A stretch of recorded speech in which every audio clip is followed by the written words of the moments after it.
Então, hoje nós vamos falar sobre grandezas escalares e grandezas vetoriais. O que vem a ser, então, grandeza física escalar? É aquela que fica bem caracterizada por seu módulo, por sua unidade de medida, né? Por exemplo, massa é uma grandeza escalar. Por quê? Porque se você diz assim, a massa de um corpo é 20 kg, você já caracterizou bem a massa daquele corpo. Você não precisa informar mais nada, né? Você já disse o valor 20 e a unidade quilograma. Massa não tem direção. Por exemplo, não faz sentido uma massa de 20 kg com direção horizontal. Isso não existe. Já uma grandeza vetorial, por exemplo, uma força, é uma grandeza vetorial. Além de você informar a intensidade ou o módulo dessa força, você precisa informar a sua direção e o seu sentido para ela ficar bem caracterizada. Por exemplo, uma força que é aplicada a um corpo, né? Então você vai dizer lá, a força ela tem ali o valor de 20 newtons, por exemplo, né? Então você tem o valor 20, a unidade newton. Ela é vertical, por exemplo, suponho que ela seja vertical, então você vai informar a força vertical e o sentido, se é para cima ou para baixo. Então, uma força, para ficar bem caracterizada, você precisa dar o seu valor, a sua direção e o seu sentido. Portanto, força é uma grandeza vetorial. Existem outras, por exemplo, a velocidade é uma grandeza vetorial, a aceleração, né, e outras mais. Então, operar com uma grandeza escalar, você já sabe, né? Se você precisar somar, né, duas massas, por exemplo, é simples, é só somar dois números que você já conhece. Agora, com uma grandeza vetorial, existe uma forma diferente de somar, porque quando você for somar essas grandezas, você tem que considerar também, além do valor da grandeza, das grandezas, no caso, né, que você está somando, no caso, as duas forças, por exemplo, né? Você vai ter que considerar também a direção e o sentido, né, desses vetores. No caso, se for uma força, por exemplo, somada com outra, né, você vai ter que levar em consideração não só o valor, como a direção e o sentido. Então, para você operar com essas grandezas vetoriais, você vai precisar de aprender a operar com vetores, que é diferente de você somar números, né? Então, para isso, você tem que ficar bem fixada a ideia de o que é esse vetor. Então, a gente vai falar um pouco sobre isso agora. Então, para representar uma grandeza vetorial, nós vamos usar um segmento orientado, que a gente vai chamar de vetor, né, que já foi citado antes. Então, por exemplo, um vetor, ele vai ter que ser representado por um segmento, né, orientado, e está aqui a orientação desse vetor, né?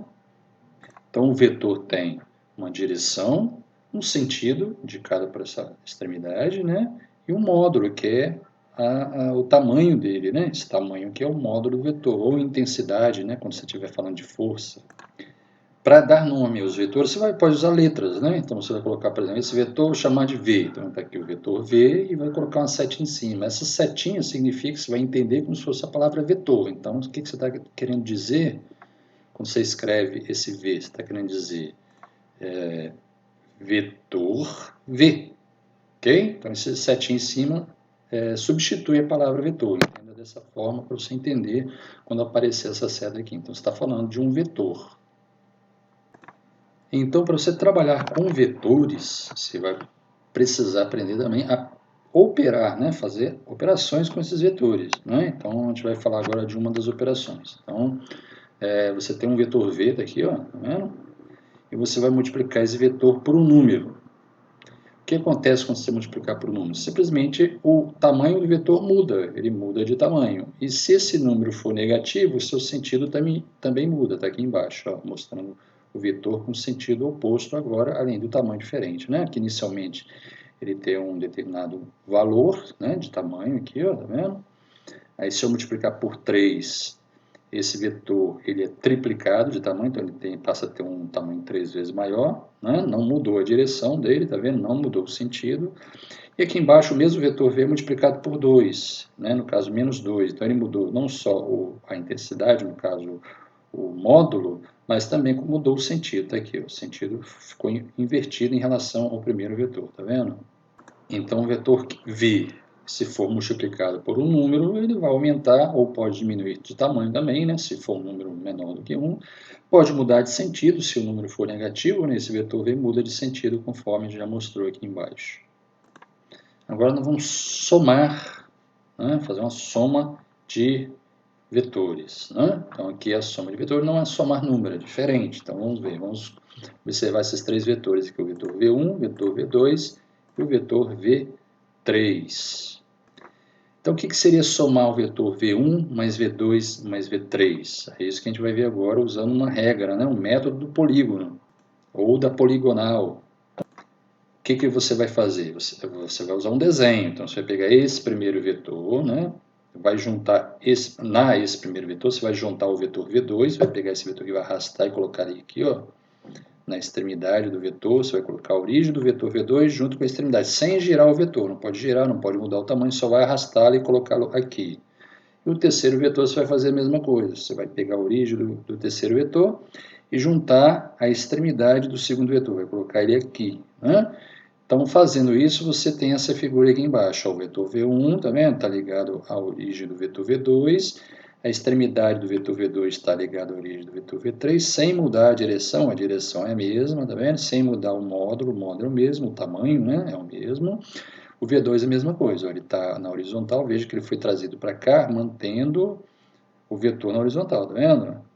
O tamanho também, você pega a mesma medida dele, coloca aqui o mesmo sentido, o vetor V3 é a mesma coisa, você arrasta ele, o vetor V3, até ligar a extremidade o V2, mas mantendo a direção, o sentido e o módulo de V3, você não pode mexer nisso, senão você vai estar alterando o vetor V3. Quando você fez isso, vai formar essa linha em verde aqui, tá vendo? Essa figura em verde, vai ficar aberta, o seu polígono vai ficar aberto aqui, você vai fechar. Quando você fechar, você vai obter, na verdade, é a soma do vetor V1 mais V2 mais V3.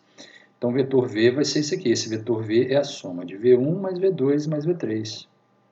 Aqui do lado está escrita a operação que você fez. Ó. Vetor V, você somou com V1, com V2, com V3. Né? Esse é o vetor soma dos três vetores que foram dados. Então, esse é o método do polígono. Agora nós vamos somar somente dois vetores, vamos usar a regra do paralelogramo, é outra regra, né, usada para a soma de dois vetores. Então, quando você tiver somente dois vetores sendo somados, você pode usar essa regra aqui, nós vamos mostrar agora. Aqui você tem, tá vendo? O vetor V1 e o vetor V2, está aqui em cima, V1 e V2. O que você vai fazer? Nesse caso agora é diferente essa regra. Né? Ao invés de ligar a extremidade do primeiro vetor à origem do segundo, você vai ligar as duas origens dos vetores, ó, traz cá para baixo, ó. Você vai ligar, né, posicionar os dois vetores de forma que as origens fiquem no mesmo ponto. Está aqui, ó, sem alterar a direção e o sentido. Veja que o V2 aqui, ó, olha lá para cima, tá vendo? Você não altera a direção, nem o sentido, nem o módulo dele. Mesma coisa o V1 aqui, ó, lá em cima. Você traz ele cá para baixo, né, que foi ampliado um pouco, né? Aí você agora faz a soma como? Você traça essas duas linhas. Essa linha aqui de cima, horizontal, é paralela a V1. E essa linha aqui é paralela a V2. Né? Formando essa figura, paralelogramo. Ok? Como é que você acha a resultante? A resultante você pega aqui, ó, a origem, né, do desenho, de onde parte V2 e o vetor V1, e liga a interseção desses dois segmentos aqui, né, que você fez traçando paralelas. Então você vai ligar e você vai obter o vetor soma, que é o V1 mais V2, é esse vetor V que você está vendo aqui. Então essa é a regra do paralelogramo, que você usa para somar dois vetores. Você pode usar também a regra do polígono, sem nenhum problema, funciona também. Mas esse aqui é mais fácil, às vezes, em algumas situações, usar a regra do paralelogramo. Fica mais fácil de visualizar o resultado.